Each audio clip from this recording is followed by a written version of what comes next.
Mesdames et Messieurs. Depuis qu'Haïti a été dévasté par le terrible séisme du 12 janvier dernier, la France a appelé à l'annulation internationale de la dette de ce pays. Pendant trop longtemps, Haïti a croulé sous le fardeau de sa dette internationale. Dette qui s'est ajoutée aux catastrophes naturelles pour hypothéquer le développement du pays au cours des dernières décennies. Par conséquent, le désastre qui s'est abattu sur le peuple haïtien n'est pas simplement le résultat du séisme du mois de janvier, il est aussi en partie le résultat de politiques économiques et sociales. Pour que nos efforts de reconstruction actuels constituent une nette rupture avec ce cycle désastreux, une action décisive est nécessaire, non seulement de la part du peuple haïtien, mais aussi de celle des nations créancières et des institutions financières internationales. Je suis très heureuse d'annoncer aujourd'hui notre initiative la plus audacieuse jusqu'ici pour développer les fonds qui seront si essentiels au peuple haïtien dans ses efforts de reconstruction suite à la dévastation provoquée par le séisme. La République française et Haïti partagent des liens historiques, linguistiques et culturels profonds.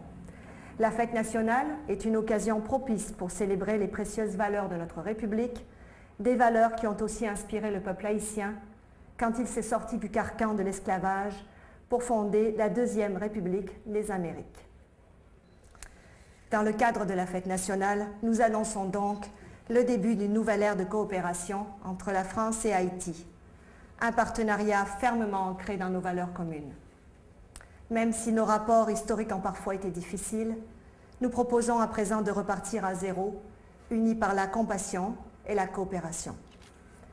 En vertu de l'accord cadre pour la reconstruction d'Haïti dévoilé ce jour par le ministère des Affaires étrangères européennes, la France rendra les 90 millions de francs or qu'elle avait exigés de la part d'Haïti pour le dédommagement des colons à la suite de son indépendance au début du XIXe siècle.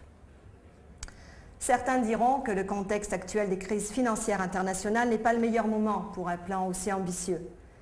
Mais c'est justement dans une telle situation, alors que nous sommes déjà en train de revoir notre système financier, que nous nous devons de revenir à nos valeurs fondamentales.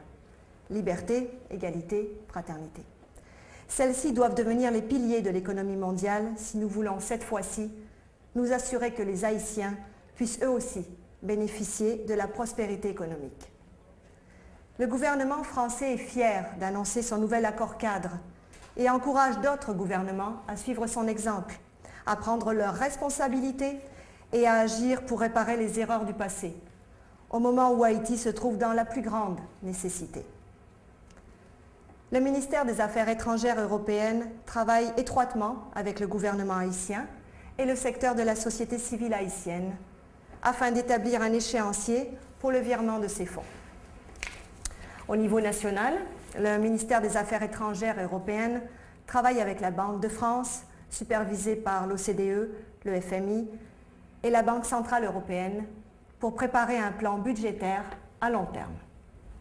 Le ministère travaille aussi en étroite collaboration avec la secrétaire d'État chargée de l'Outre-mer, de même qu'avec nos partenaires de la zone euro.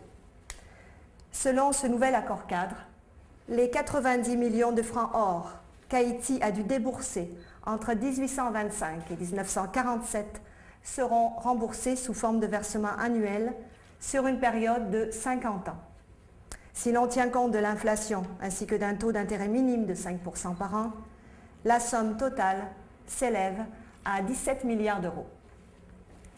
Un budget de 2 millions d'euros sera débloqué dès la fin du mois.